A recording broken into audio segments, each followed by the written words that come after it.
वरुड तालुक्यातील प्रगतिशील शेतकरी अनुराग दिलीपराव यावलकर. नैसर्गिक शेतीचा मार्ग स्वीकारून अनुराग यावलकर यांनी आपल्या शेतात भाजीपाला तसेच पेरू, फणस, चिकू, डाळिंब, आंबा, सीताफळ, संत्रा आणि मोसंबी अशा विविध फळबागा समृद्ध केल्या आहे.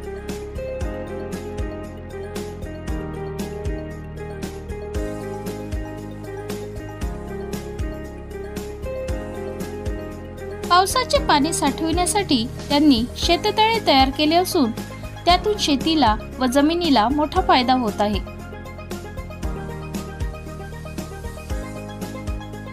शेतकऱ्यांना नैसर्गिक शेतीविषयी मार्गदर्शन करण्यासाठी ते गावागावात भेटी देतात. त्यांच्या या कार्यात अर्चना निस्ताने, प्रकल्प संचालक आत्मा अमरावती व रेहान मुजावर, तालुका कृषी अधिकारी वरुड यांचे सतत मार्गदर्शन लाभते.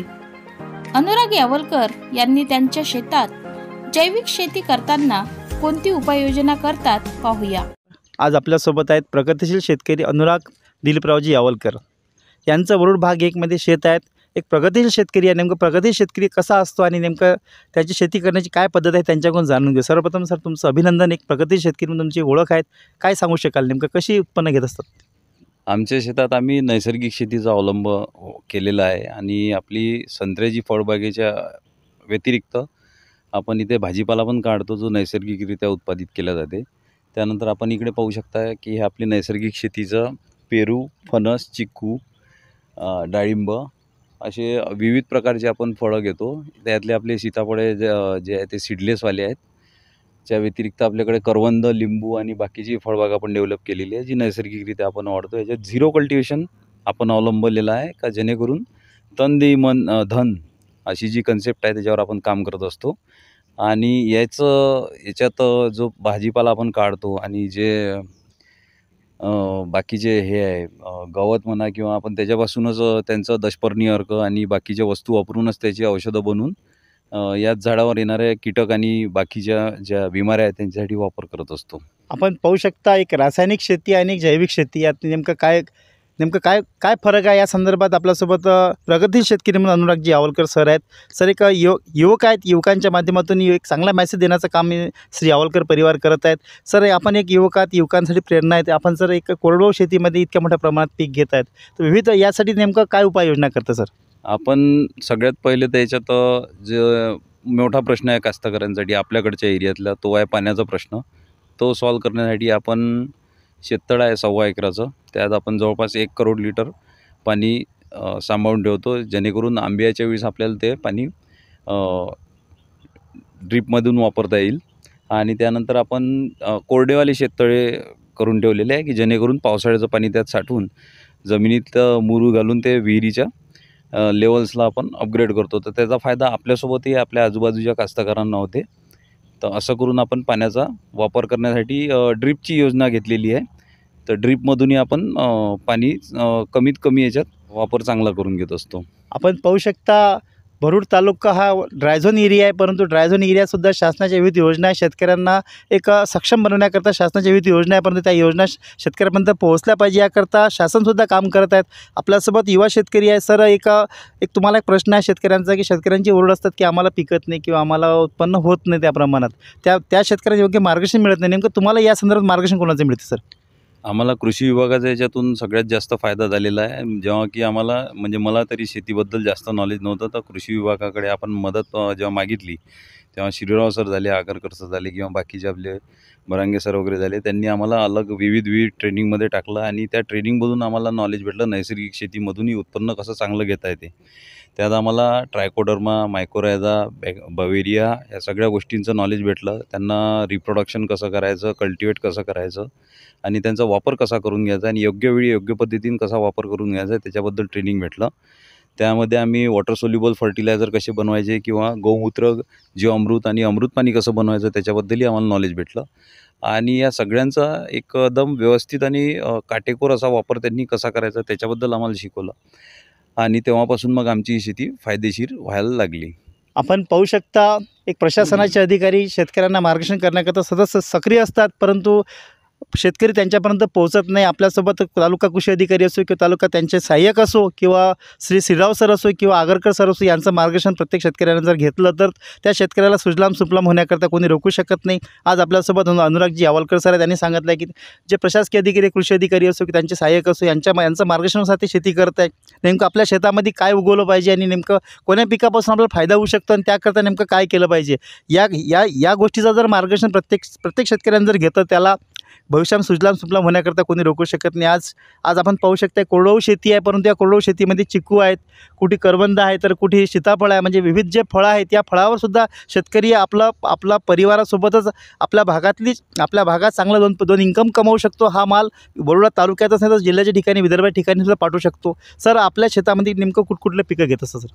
आपलं मेन क्रॉप संत्र्याचं आहे. आपल्याकडे 27 एकराच्या बगीच्यात 3000 झाडं संत्र्याचे आहेत आणि जवळपास 1350 झाडं मोसंबीचे आहेत. त्यानंतर बाकीचे आपले जे फळबाग आहेत त्याच्यात 20-20 झाडं आपले पेरूचे, सीताफळचे, आणि सीताफळ आपलं सीडलेस सीताफळ आहे. त्यानंतर आपले हे तायवान पिंकवाले पेरू आहेत. त्यानंतर आपल्याकडे कलमी आंबे आहेत आणि हे क्रिकेट बॉलवाले चिकूचे झाडं आहेत. त्यानंतर आपल्याकडे पोमोग्रेनेटचा व्हेरायटी मला माहिती नाही, पण डाळिंब आहेत चांगल्या क्वालिटीचे, आणि जांभुळाची झाडं आहेत. संत्र्याला आणि मोसंबीला पाण्याशिवाय संत्रा लागू शकत नाही, म्हणजे संत्र्याला तर पाण्याची व्यवस्था आहेत का सर मग आपल्याकडे? पाण्याची व्यवस्था आपल्याकडे शेततळ्याची आहे आणि विहिरींची आहे, आणि आमच्या अक्षय विहिरी झालेल्या आहेत आता, कारण की यांचं पाणी तुटत नाही. कारण की आपल्याकडे जे वॉटर स्टोरेज आहे हे रेन वॉटर हार्वेस्टिंगला थांबून केलेलं काम आहे. त्याच्यामुळे आपल्याकडचं पाणी हे म्हणजे बऱ्यापैकी वापरलं जाते इथे. आणि ऑन ॲव्हरेजली आम्हाला जे शिकवलं गेलं त्याच्यात असं आहे की 42 डिग्रीच्या वरती जेव्हा टेम्परेचर जाते तेव्हा एका झाडाचं जे 15 वर्षाची वरती आहे संत्र्याचं झाड, त्याची मिनिमम रिक्वायरमेंट ही 200 लिटरची पर डेची असते. तर त्या हिशोबाने आपल्याकडे पाण्याचं स्टोरेज चांगलं आहे. सर, शेती व्यवसाय करत असताना नेमकं जैविक शेतीचा आपण उपयोग करत आहेत, तर कुठली उपाययोजना वापरता? आपण जे आपलं ट्रेनिंग झालं आहे आत्माच्या थ्रू, त्याच्यात जे आपल्याला इम्प्लिमेंटेशन करायला सांगितलेलं होतं त्याच्यावर आपण काम केलेलं आहे. आपल्या 5 ढोरांमध्ये आपण 27 एकरात नैसर्गिक शेती कशी करू शकतो त्याच्यावर आपण संशोधन करून हे नवीन टाईपचं आणि कमी खर्चाचं मॉड्यूल बनवलेलं आहे की जेणेकरून बाकीच्या कास्तकारांनाही त्याच्यापासून प्रेरणा भेटली पाहिजे. यात 5 ढोरांपासून येणारं शेण गोमूत्र आपण इकडे जमा करतो. याला मडपंपनी उचलून टाक्यात टाकतो. या टाक्यात आपलं 7000 लिटर आपण गोमूत्र आणि शेणाची स्लरी जमा करून त्याला 7 दिवस ठेवतो आणि 7 दिवसात त्याला 2दा एरिएशन करतो. आणि एरिएशन करण्याचा मागचा पर्पज हे आहे की याच्यात जे आपण बॅक्टेरिया आणि मिथेन वगैरे जे आहे ते हजार्डस गॅस निघून जातात आणि उरलेल्या स्लरीमध्ये त्याचा अर्क उतरते आणि तो अर्क मग आपण समोरच्या 7000 लिटर टाकीत उतरवतो. त्याच्यात पुन्हा मग आपल्याला हवे असलेले बॅक्टेरिया किंवा रायझोबियम किंवा मायक्रोरायझा जे काही आपल्याला लागत असेल ते सोडतो. त्यासोबत गूळ आणि बेसन देतो आणि त्यालाही 2 दिवसाचा आपण एरिएशनचा म्हणजे पूर्ण हप्ताभरमध्ये 2 दिवस त्याला एरिएशन करून देतो. आणि हे सगळे केल्यानंतर त्याचा अर्क आपण शेवटच्या टाकीत घेतो जी 4000 लिटरच्या कॅपॅसिटीची आहे. आणि तिथून मग आपण हे सगळं उचलून आपल्या टाक्यांमध्ये सँड फिल्टर आणि स्क्रीन फिल्टर थ्रू काढून साठवून करून घेतो.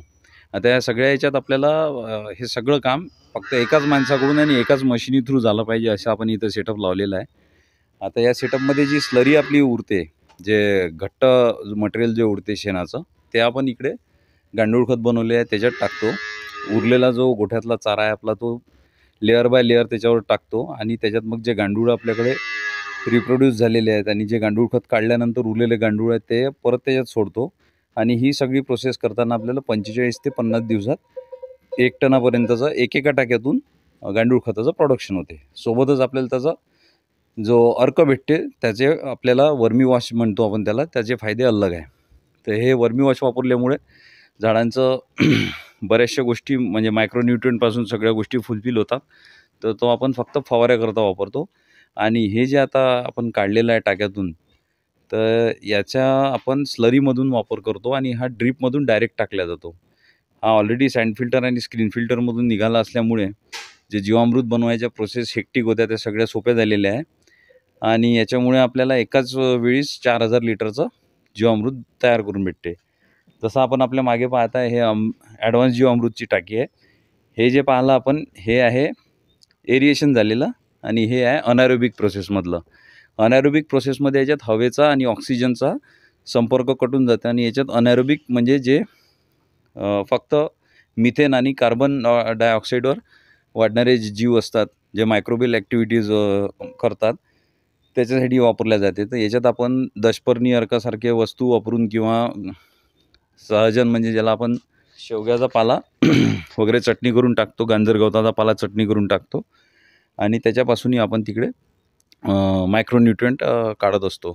तर याचं रोजचं प्रोडक्शन कॅपॅसिटी आहे 200 लिटरची आणि आपल्याला रोज 200 लिटर मायक्रोन्यूट्रिएंट भेटते याच्यातून, जे आपण आपल्या टाक्यांमध्ये स्टोअर करून ठेवतो आणि गरजेनुसार आणि वेळेनुसार आपण त्यांना वापरत असतो.